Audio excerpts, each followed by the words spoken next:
Welcome to the Real Review, where you get some of the latest happenings, real thoughts, and real perspectives in the world of film and television. Today, we're going to be talking about Godzilla Minus One. Did it blow me away with that killer atomic breath? Or was it a flop? That and more, so stay tuned.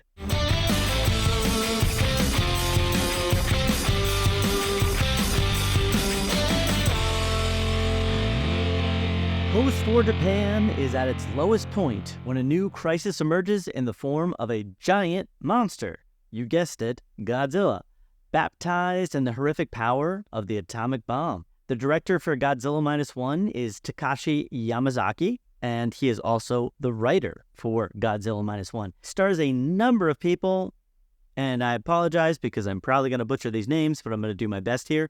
Ryunosuke Kamiki, Minami Hamabe, Munetaka Aoki, Sakura Ando, and Koronosuke Sasaki. But primarily it stars Ryunosuke Kamaki and kind of follows his journey throughout the course of this film, which takes place over many years. He plays a character named Koichi. Overall, I came into this film very excited to check out Godzilla Minus One. I had heard a lot of positive buzz and a lot of people saying some really awesome things about the movie. Matt, in particular, who co-hosts this podcast at times, had a lot of wonderful things to say about the movie, and so I was very eager to check it out. I myself have seen a number of the different Godzilla films.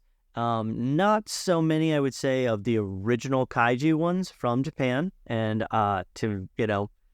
all attacks are warranted in the sense that I'm judging this primarily based upon the American standard for Godzilla. But I did see the 2014 Godzilla, the 2019 Godzilla King of the Monsters, as well as the 2021 Godzilla vs. Kong. I actually enjoyed all three films. I think my favorite of the bunch was the 2014 Godzilla, and they kind of probably rank actually in that order. They probably get a little progressively worse.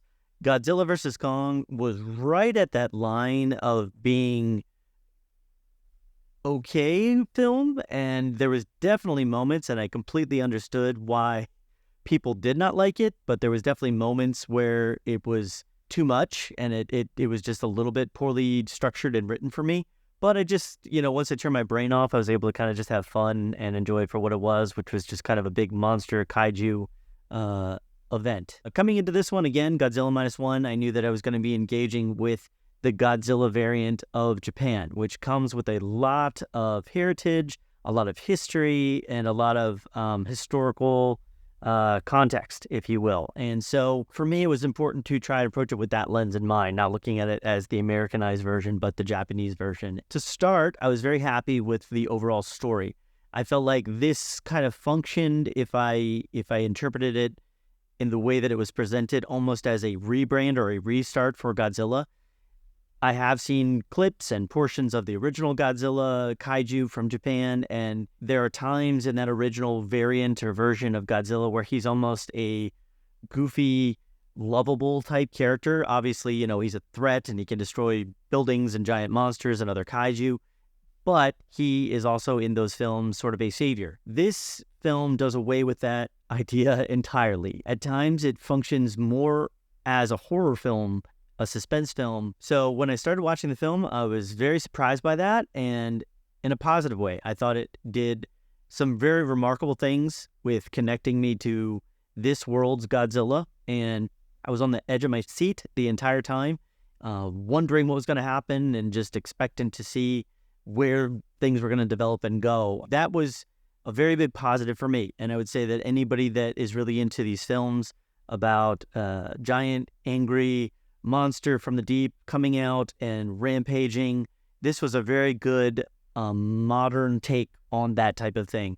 There were times where I was watching the screen, I was watching this Godzilla, and I was actually kind of unnerved, and it gave me a sense of just kind of fear of this Godzilla. Obviously, I know I'm not in any real danger from Godzilla, but it still was able to make me feel this sense of almost horrific kind of grief and concern for the other characters that really were experiencing this type of situation in the film. And that's something that's pretty incredible. Whenever you can have a film that you watch and you feel like you're able to engage with the story enough to feel like you're in that world or you're connecting with that type of world. So that was a huge A for me. I thought the story just knocked it out of the park overall. I will say there were times where it felt a bit obvious what direction they were going to go in. I mean, we kind of know, hey, we're going to have this big climactic battle and showdown, but I think even in the midst of that, I was still excited to see how it unfolded and how it worked out. So next, I would talk about acting. I think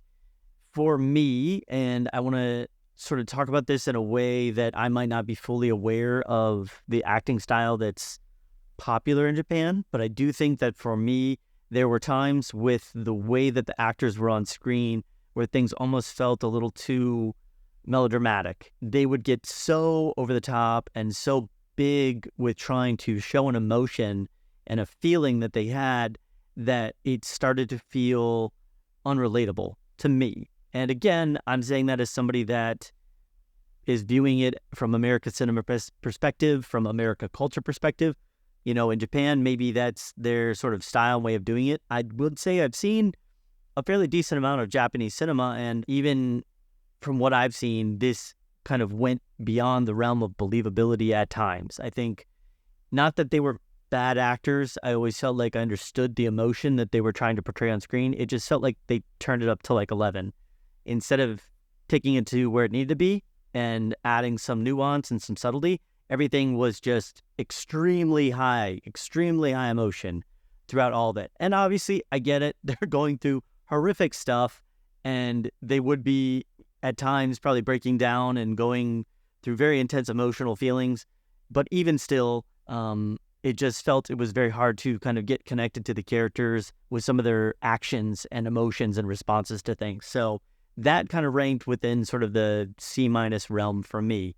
Next topic or category that I would like to cover would be within the editing and the visual effects. That would fall in somewhat positive, somewhat negative territory. The editing, for the most part, was very good. I think that whoever, I can look it up, but I think for the most part, whoever was able to structure the overall editing and the footage and the timing and the pacing of the film did a remarkably good job. I think, like I said, that the way that they chose their shots and the way that they did the timing of the cuts and the pacing of it, it just felt very intense, very well structured. It almost had the sensibility sometimes with the longness of a cut or the way that they would abruptly jump to different shots as like a horror film or suspense film. That partnered with the cinematography was just rock solid. They made some choices and they showed some ways of portraying different scenes composition-wise that felt very interactive and very interesting. It didn't feel like they were just trying to show, here's a monster rampaging. They would put different things in the foreground or the background and adjust the way that the camera moved in just such a way that you felt like you were really experiencing something, that you were there and that you were getting this sort of artistic impression of the experience as well, which is a very hard thing to accomplish. It was very apparent to me that whoever was doing the shots knew what they were trying to say with the types of shots that they're putting together. The negative side of that would fall into the visual effects. There were definitely times over the course of this film where the visual effects for me just did not stand up to par for what I would hope for and expect for a big budget major released film. Now, again, this is Japanese cinema. They have different standards for that. They might have been using a different technique for their visual effects. Maybe some of it was also stylized a certain way for a reason. But there were definitely moments where I would see Godzilla specifically, who they did, the lion's share of a lot of the visual effects on, and he would look, for lack of a better term, wonky. His body motion would seem to go outside the realm of normal gravitational pull. His body wouldn't move at a pace and a speed that I would think or see as feeling normal. There were times where some of the visual effects looked very uncrisp and kind of almost like in a draft form, like they needed to smoothen them out and polish them. Things would just be kind of clunky, I guess is the best way of putting it overall. Now, there were moments and times where it was amazing, and I would say gorgeous visual effects. But then again, there was other times where I would see something and it would just pull me out of the film. I would go, okay, that's very clearly not fully cleaned up, or, modeled to be realistic, to look realistic or to move realistically within an environment. And I'm trying really hard here not to spoil specific scenes and specific shots. This is a spoiler-free review. All I can say is that there were definitely moments throughout the course of this where it felt like it could have used a bit more polished for the visual effects side of things. And so the cinematography and editing, give those an A. The visual effects, unfortunately, I'd probably rank those around sort of the C plus level. Last but not least, there is the music. And I think the score for this film was beautifully well done. The one, very minor spoiler, I guess I will give, which might not even be a spoiler for most, but they were able to tie in the theme from the original Godzilla films into this one in a very interesting and kind of fun way. It felt like they were doing their version of a modern take while also giving room for the original to still be important, still play out. I'm talking about the original score, the famous burn, burn, burn, burn, burn. You could see how they wanted to continue on with that, but also change it and make it sort of a more modern version of it. So I loved that. I thought it was really cool. It's iconic in a sense. I think that sound, that Godzilla entrance sound, if you will, is in some ways as iconic as, the Jaws, doo-doo-doo-doo-doo.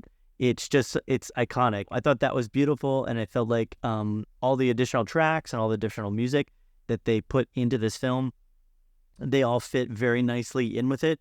Everything that they did with the music brought me further into the film and added to that sense of suspense and dread and edge of the seat type of feeling. So I think overall they nailed it in that regard as well. And so I would give the music overall and the score an A. So that would give my overall ranking, if I put all of the different composited individual portions together, if I composite them all into one, that would give my overall ranking for Godzilla Minus One an A.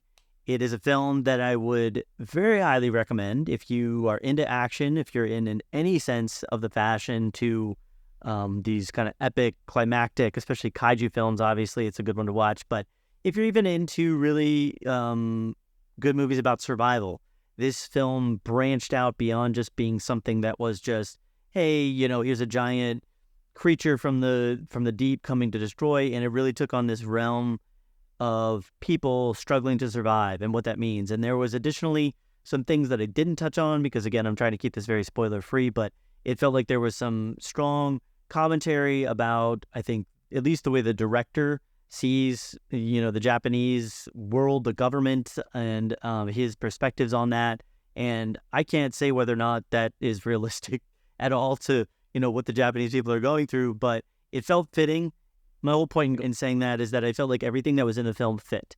It all tied together very nicely, with the exception of a few things, the acting and the visual effects that just didn't quite get up to snuff for me. It just kind of felt like it was a really enjoyable experience, and I would highly recommend that if you're into film, into cinema, then you check this one out if you get the opportunity. I've heard as well Takashi Yamazaki has already been in talks to start a second project doing a continuation of the story, and I would love to see where he wants to take that and how they want to move the story on into sort of the furtherance of these people's lives. Again, it primarily follows one character throughout, but there's numerous plot lines and different characters that are wrapped into this, and it leaves it in a way that I would very much be happy to see a continuation. It's also, I would say, ignited my interest to check out some of the other additional Godzilla content that's out there that I haven't had a chance to check out, which I've always wanted to do.